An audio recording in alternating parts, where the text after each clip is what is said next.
সেটা হলো বিচারের মাঠ। সূর্য মানুষের 1 মাইল উপরে হবে, একথা আল্লাহ বলছেন। 1 মাইল।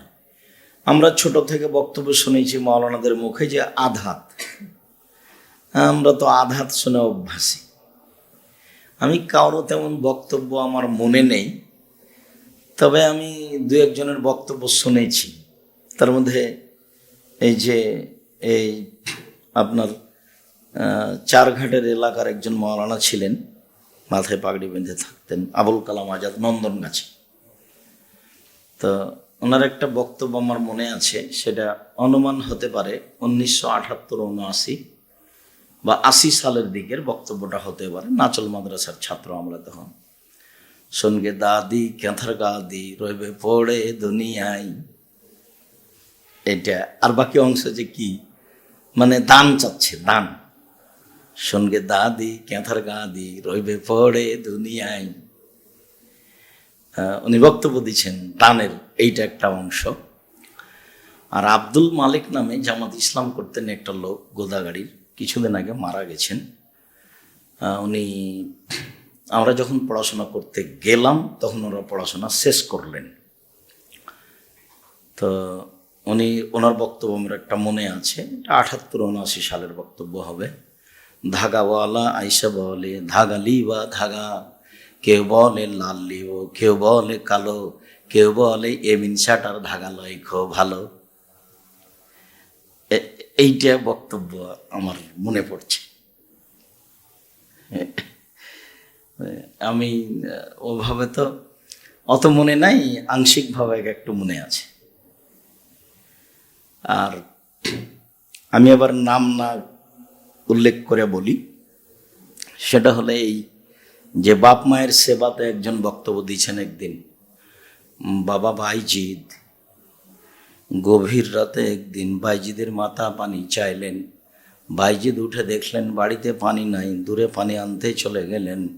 পানি নিয়ে এসে দেখেন বাইজিদ মাথা ঘুমিয়ে গেছেন। বাইজিদ চিন্তা করে, এখন যদি আমি ঘুমিয়ে যাই, রাতের কোনো অংশে যদি আমার মা পানি চান, নির্ধারিত সময়ে যদি পানি না দিতে পারি, আমি উপযুক্ত সন্তান হতে পারবো না।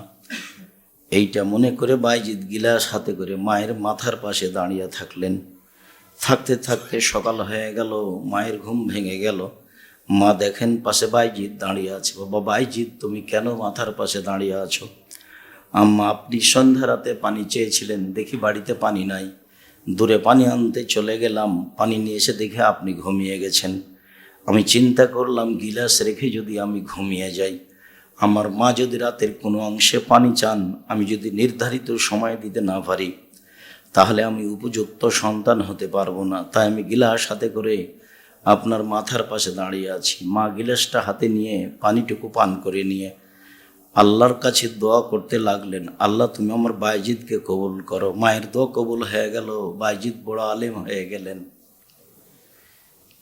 এরকম আমি শুনেছি, আমার মানে স্মরণে আছে মোটামুটি। তাছাড়া এদেশে বক্তব্য দেওয়ার শুরু থেকে নিয়ে এখন পর্যন্ত আমি কারো বক্তব্য তেমন শুনিনি। হতে পারে। আর কেউ খুব কটক্ষভাবে গালি দিলে টুকটাক কেউ বলে আমাকে, আমি তো আর ওই মোবাইল চালাতে পারি না, আমি দেখতেও পারি না। এখন যেমন আবদুল্লাহকে অনেকে ধুয়ে ছেড়ে দিচ্ছে, তা আমি ওই দেখতেও পাই না, মোবাইল চালাতেও পারি না। তো আমরা আবার শক্ত অবস্থানে আছি যে আরো যদি ধুয়ে দেয় তো আমরা মুখ খুলব না। কেননা আমরা আমাদের কাজ নিজেরা চিন্তা ভাবনা করে করি না, যেটা আল্লাহ আমাদের কাছে নিচ্ছে সেটা আমরা করছি। আমাদের কোনো কাজ বৈঠক করে নয়, পরিকল্পনা করে নয়। আবদুল্লাহর কোনো কাজ পরামর্শ বৈঠক করে নয়, যখন যেটা যেভাবে আসছে ভালো মনে করা হচ্ছে যেটা, সেটা গ্রহণ করা হচ্ছে। এরপরে যার যা মনে হবে সে তেমন করে ধুয়ে নেবে, তাতে আমাদের কাছে কিছু আসে যায় না। চেষ্টা করি মানুষের কথার উত্তর না দেওয়া, কেননা আমি যদি উত্তর দিতাম, আমি মানুষ, ছোট হয়ে যাবে। উত্তর তো ওও দিতে পারে, ও পারে না তো ওই দেখ। সিলেট সুনামগঞ্জের ওসি আমাকে বলছে যে সিগনেচার করেন, মামলা আমি চালাবো। যে আমি তো মামলা করব না, তো সিগনেচার করব কেন? আমি যদি মামলা সিগনেচার করি তাহলে আমি মামলা চালাচ্ছি, আমি একজন মানুষ, আমি আর কি তার ক্ষতি করব? তা আমার মামলাটা উপরওয়ালা চালালে হয় না? তো ওই চালাই, তাহলে ও তার মতো মামলা চালাবে, কখন কি করা লাগে সেটা দেখবে। আমি আমার মতো দেখলে তো আমি মানুষ, ভালোর চেয়ে মন্দ হবে বেশি।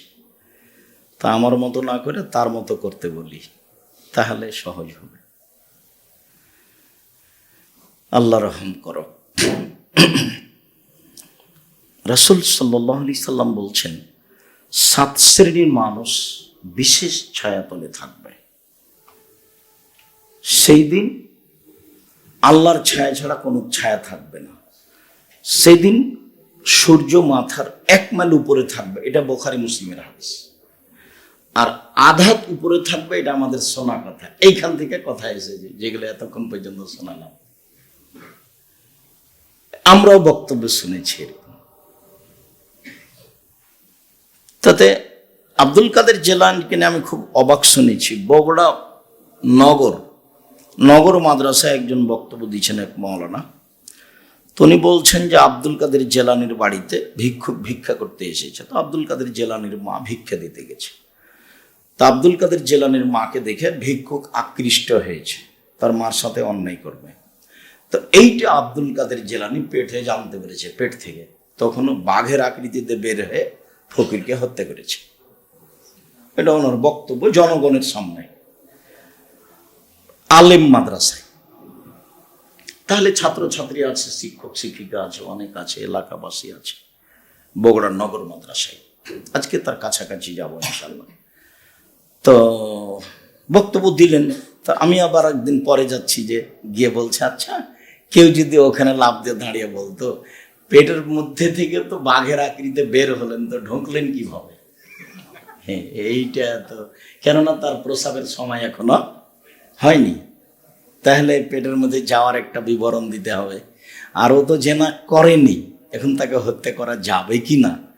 যদি জেনা করে আর বিবাহিত হয় তাহলে হত্যা করা যাবে, আর যদি বিবাহিত না হয় তাহলে তাকে 100 লাঠি মারতে হবে জেনা করলে। তো জেনাই তো করেনি, সেটা তো 100 লাঠি তো হয়ই না। তো এখন জেনা করলে, বিবাহিত প্রমাণ হলে সেটা হতো। এরকমই চলছে। তো অর্ধ হাত উপরে নয়, 1 মাইল উপরে। সেই দিন মানুষ ঘামের মধ্যে থাকবে। আল্লাহ নবী বলছেন, মিনুম মায়াকুল ইলা কাবাইহি, কারো কারো ঘাম হবে টাকনু পর্যন্ত, কারো কারো ঘাম হবে হাঁটু পর্যন্ত, কারো কারো ঘাম হবে কোমর পর্যন্ত, কারো কারো ঘাম হবে নাক পর্যন্ত, শরীরের ঘাম। তো 7 শ্রেণীর মানুষ সেদিন ছায়াতলে থাকবে, তার আর ঘাম হবে না। তার 1 শ্রেণীর মানুষ হচ্ছে ইমামুন আদেল, ন্যায়পরায়ণ নেতা। নেতৃত্ব খুব কঠিন জিনিস। আবু যার গেফারি বলেছিলেন যে আমার এলাকার নেতা আমাকে করে দেন। তো আল্লাহ রাসূল বলছেন, তুমি দুর্বল মানুষ, তুমি কি নেতৃত্ব দিবা? নেতৃত্ব দিতে ওমর, যে 15-20 হয় না, আর 20-15-20 হয় না, তার নাম নেতৃত্ব। তো ন্যায়পরায়ণ নেতা 1 নম্বরে, ও থাকবে বিশেষ ছায়াতলে। 2, শাবুন নাশা ফি ইবাদাতিল্লাহ, ওইসব মানুষ যারা যুবক থেকে, বাল্য অবস্থা থেকে ইবাদতে অভ্যাসী, 7 বছর থেকে সালাত শুরু করেছে, 8-10 বছর থেকে সিয়াম পালন শুরু করেছে, নিয়মিত পুরো জীবনটা শুরু থেকে এভাবে চলেছে, এরা থাকবে বিশেষ ছায়াতলে। আর রাজুলুন কলবুহু মুআল্লাকুন বিল মসজিদ, আর ওই লোকটা, যে লোকটা মসজিদে তার অন্তর ঝুলন্ত থাকে, জোহরের সালাত আদায় করে গিয়ে ব্যস্ত, আসর আজান হয়ে গেল নাকি, মেয়েকে বলছে আম্মু আজান হয়ে গেছে নাকি, বৌমাকে বলছে কি খবর খালেদা, মা আজান হয়ে গেছে, মানে ব্যস্ত আছে, আবার কখন আসরের সালাত আদায় করতে আসবে। এই মানুষ থাকবে বিশেষ ছায়াতলে। আর ওরা দুই শ্রেণীর মানুষ, যারা আল্লাহর জন্য ভালোবাসা গড়েছিল, কারো কাছে কোনো খারাপ দেখার পরে ভালোবাসা ভেঙে দিয়েছে, যে না তোমার সাথে আমি থাকবো না, তোমার এই চালচলন, তোমার এই কথাবার্তা। তো এ থাকবে বিশেষ ছায়াতলে। আর রাজুলুন যাকারাল্লাহ খালিয়ান ফাফাজাতাইনাহু, এই শব্দটা হলে, বাক্যটা হলো তারজমাতুল বাব, আলোচনার সাথে সম্পৃক্ত। সেই ব্যক্তি থাকবে বিশেষ ছায়াতলে যে আল্লাহকে একাই নির্জনে ডাকে আর দুই চোখের পানি ঝরঝর ঝরঝর করে ঝরে। এই থাকবে বিশেষ ছায়াতলে। আল্লাহকে নির্জনে ডাকে, কেউ নেই, একাই, দরজা বন্ধ করা আছে, চোখের পানি আসে, আল্লাহর ভয়ে তো পাপ করলাম জীবনে, আসলে তো পাপ করতে চাইনি, এটা ঘটে গেল, আমি বড় অপরাধী, তুমি বড় দয়াবান, তুমি বড় ক্ষমাবান, তুমি আমার প্রতি একটু দয়া করো, আমাকে ক্ষমা করো। এভাবে বলতে বলতে যখন চোখের পানি ঝরতে থাকে তখন আল্লাহ তাকে দেখেন যে হ্যাঁ আসলেই ক্ষমা চাচ্ছে। এই থাকবে বিশেষ ছায়াতলে।